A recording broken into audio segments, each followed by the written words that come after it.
very much. That was a great introduction. And I'm just wondering, Mr. Finemaster, have you fined your Rotarians because they have to listen to me? Or did you let them off lightly because I'm here to speak to you? Either way, isn't it? This is one of our biggest meetings. They all showed up. Okay, well, I'm pleased. All right. Now, if I can find my presentation, we're doing good here. I am really honored and pleased to be here today. Excuse me. And I do apologize, Virginia. I got a frog in my throat, and you know what happens when you're trying not to cough? You cough even louder. President Janet, this past couple of months, we've all, you and I, have been on a very exciting leadership journey. It's going to be a great year for this club, I can see that. And I hope it's going to be a good year for our district. Now, the learning curve for both presidents and those of us in the Governor chain is very steep, but it's thorough. We have the opportunity to meet our Rotary International leaders and to listen to their stories. Last November, I had the privilege to meet and hear our Rotary International President, Sakuji Tanaka, present his theme for our Rotary year, and that theme is Peace Through Service. President Tanaka defines peace as not only a state of no war, violence, or fear, but also a state of freedom of thought, freedom of speech, freedom of opinion and choice, and the ability for self-determination. Now, on a more abstract level, peace can be defined as a sense of happiness, of inner serenity, and calm within our homes, within ourselves, and within our communities.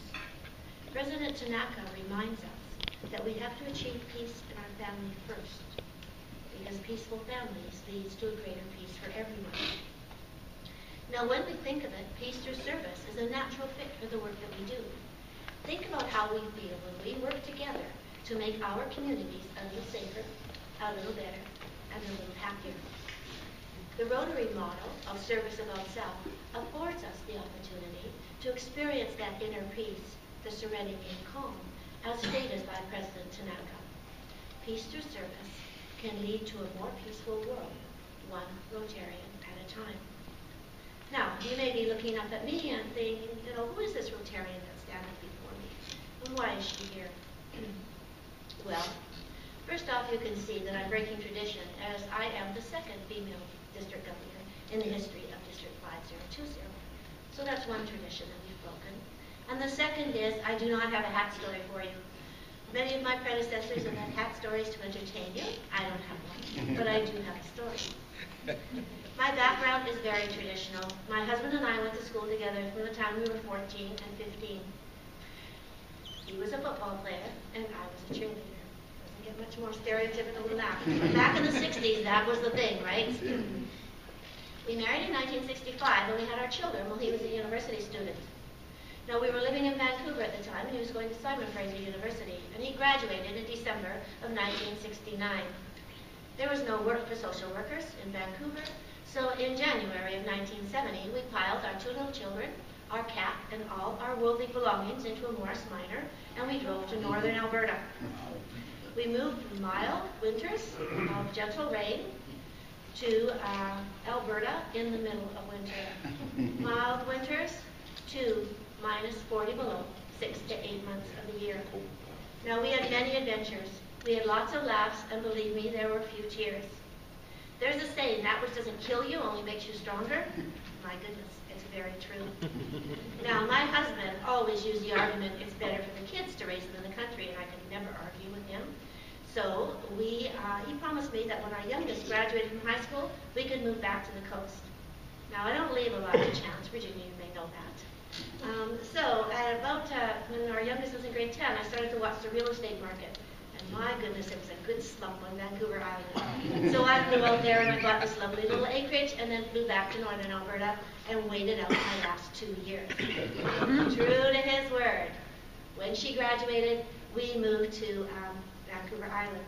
And we piled all of our belongings into vehicles a little bigger than a Morris Minor, and we drove out there and made our home. Now, our children decided that it was a whole lot cheaper to live with Mom and Dad than it was to stay in Alberta, so they too moved up to Vancouver Island. Everything is great. The kids are there, they're going to university.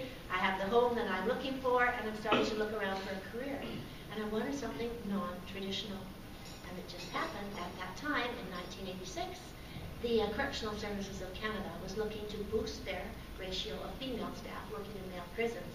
That, ooh, that's for me. So I applied, and of course I was hired. And I started in uniform, armed, as a correctional officer for the first 2 years, working in a medium security male prison. After 2 years, I was then promoted to a programs officer, which was the field for me. So I spent 23 years facilitating treatment programs for violent male offenders serving sentences from 2 years to life. Now, I was happy everything was working well, but I wasn't making inroads in the community, because it's really hard to make friends when you spend the majority of your life in a male prison. My husband used to tell all our neighbors he just couldn't wait to get his wife out of a male prison. They didn't see much of me, so I'm sure they had some visual images that were not all that flattering. So one evening, I attended a dinner party that was being hosted by my son. And I met this young woman, a friend of his, who had just returned from a group study exchange tour to Korea. And I sat there and listened to her stories. And I was absolutely amazed that there was an organization that was willing to form teams of professionals and send them halfway across the world to share in vocational experiences and to learn about other cultures. Now, at the time, Virginia, hold your ears, that I was a good 10 years over the top age limit for a young professional. But I thought, oh, you know, most people are pretty interested in what I do, and they kind of overlook the fact that I'm aging. So you know what, I applied and I was accepted. And they sent me to India for 6 weeks. Now, I started to gain a little bit of understanding of what Rotary is about when I had made it fully clear to my Rotarian hosts that I had an expectation of touring the prisons in India. And they made it happen. They opened their doors, and I toured the male maximum security prisons, the female maximum security prisons. I met with the judges, the heads of the justice departments, the psychologists. I'm thinking, ooh, this is a powerful organization. I still didn't really get it. I didn't get it until I started to visit the projects, until I visited the orphanages, until I placed an egg or an orange into the hands of a child living in absolute squalor, or until I had the opportunity to place those 2 precious drops of polio vaccine into the mouth of a baby. That's when I got it. I became a Rotarian at that moment, long before I formalized the process of joining a Rotary Club. So now I ask you to think back. Can you put your finger on that aha moment when you became a Rotarian? Or have you had that aha moment yet? Because we join Rotary for many different reasons. We join for fellowship, for networking, or because it's a requirement of our employment. But we become Rotarians for very different reasons. It's that service. It's realizing on a conscious level that our actions on the international scene very often mean the difference between life and death. Our actions on our local community scenes, and we all live in wealthy communities, very often mean the difference in the quality of life for our neighbors and the citizens of this community. So when we start to talk about Rotary, we have to remember that we're Rotary. Each and every one of us is Rotary. And it's the members of a Rotary Club who hold the power of Rotary. Now, when you look at the structure of Rotary, we have the clubs, the districts, the zones, and Rotary International. And everyone has to remember that the power is in the clubs. The only reason we have Rotary International was to serve the administrative needs of the clubs. And then we got so large that we had to have districts. So now when we talk about the district, and by the district, I mean the district leadership team of 15 assistant governors, all of the committee chairs, and myself, we exist solely to support you in achieving your Rotary goals. We're committed to listening to your concerns and your challenges, to assist you in providing training appropriate to your needs, to work towards modifying training venues to support a greater number of training opportunities for skill development, leadership training, and furthering your Rotary knowledge. We, the district, are in the business of training leaders. And you know what? We are currently experiencing a leadership deficit. Do you know that at this late date, we still have many clubs in our district do not have a president-elect? We have even more clubs who do not have a full complement of board members. We, the district, are at times facing challenges in motivating Rotarians to volunteer at the district level. Now, why would this be? I'm wondering if perhaps we, the district, are not providing you with what you need. So I'll say it again. We're here to support you, not to tell you what to do. We're here to listen to your concerns and provide you with the training and fellowship you need to facilitate your Rotary leadership growth. Now, some of the changes that I've initiated as a result of many conversations with Rotarians are the website, the newsletter, and our methods of communication. So, can I ask for a show of hands to see who really searches our website, the district site? I don't see any hands. All right, thank you for your honesty, because you are certainly not alone in that. So you may not notice right away what the changes are, but I'll tell you. First off, there was a talking head on that website that used to natter at you the moment you opened up the site. She was a constant source of irritation to me, and I made a firm commitment that she would be banished July 1st, and she was. The other is I've developed 2 new databases, and one is an events calendar. So when you go onto your club runner site, and you enter a fundraising event, one click will migrate that over to the district calendar.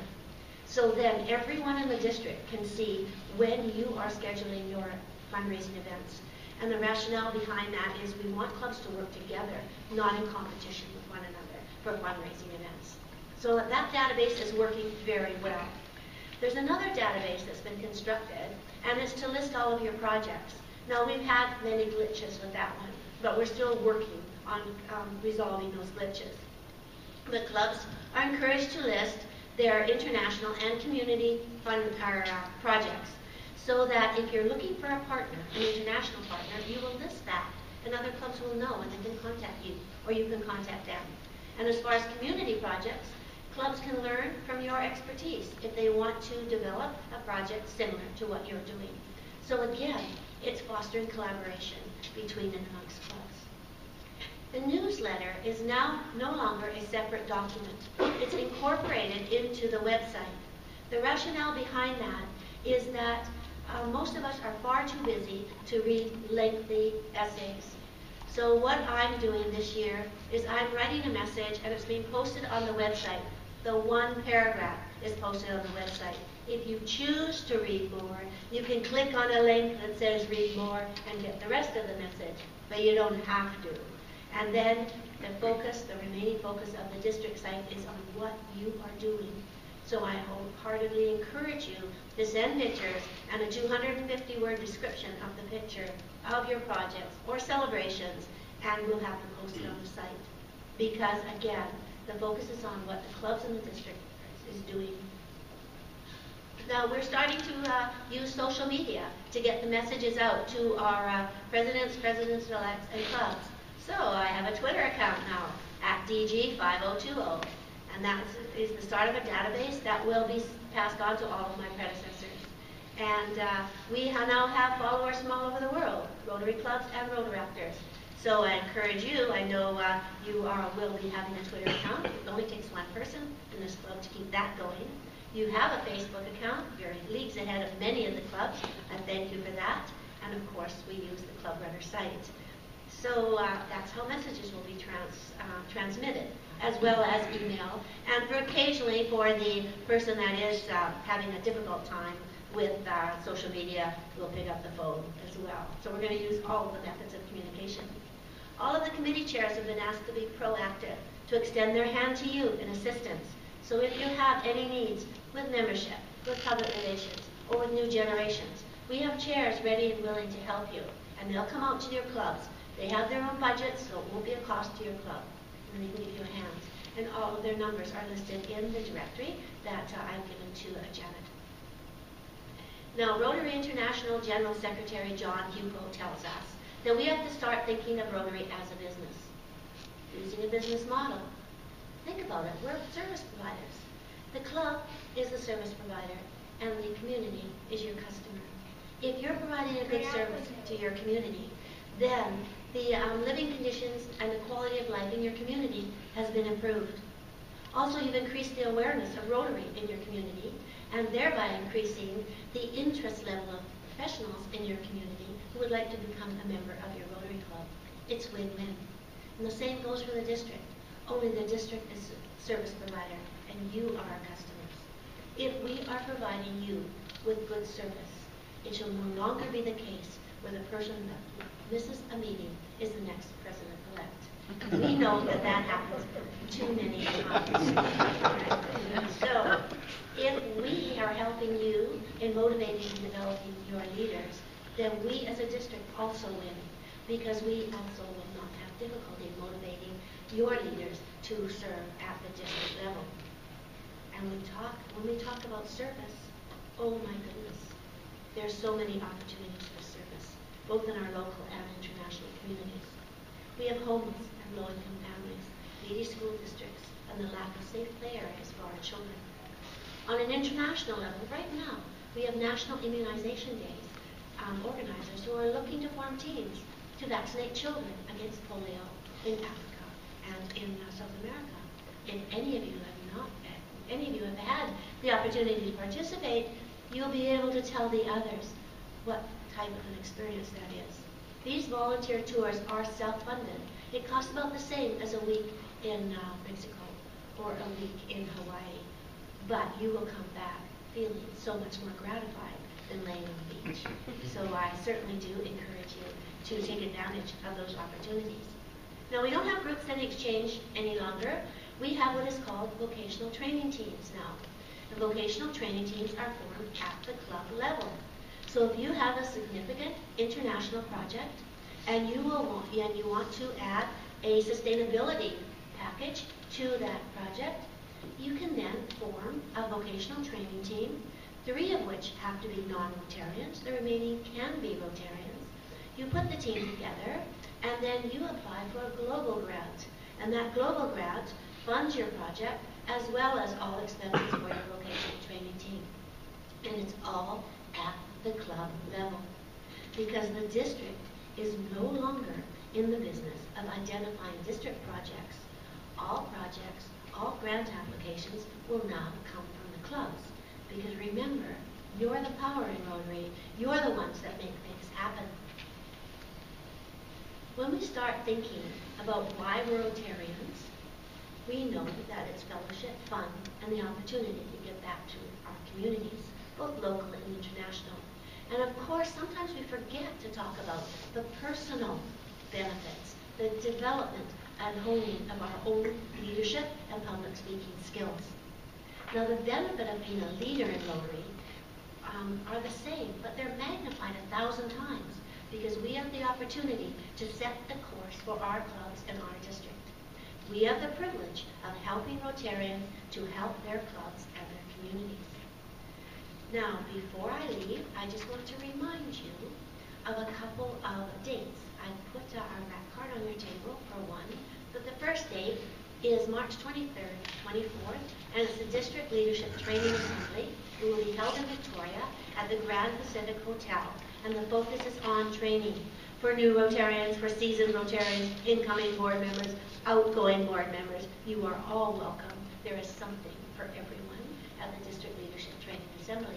So please do mark that on your calendars and make it a point to attend. And the last is my conference. And a conference is a celebration of the year's accomplishments. Now, this conference will be affordable. This conference will be held in Sydney at the Mary Winspear Convention Center. And we have free RV parking in the Mary Winspear parking lot. We have multiple marinas for you that want to bring your sailboats or motorboats across, because we can accommodate you there. We have a full range of hotel and motel services, and everything is within walking distance of the Mary Winspear Center. It's a lovely little community, so I invite you to attend May 31st, June 1st, and June 2nd. Now, that leaves you plenty of time to make your arrangements to come to Lisbon for the International Convention. How many of you have attended an international convention? Whoa, good representation. All right. I hope to see you in Lisbon. It's going to be a great time this year. And if you are registering, I would appreciate it if you would drop me an email, because I'm hoping to have a reception for all District 5020 Rotarians, and it gets very lonely if it's only going to be myself and Pete Taylor, who's your DGE. So I do encourage you, if you are coming, do let me know, so that I can make sure that you are notified and that Pete and I are not lonely. So with that, I will close. If you have any questions, I'll be very happy to try and answer them.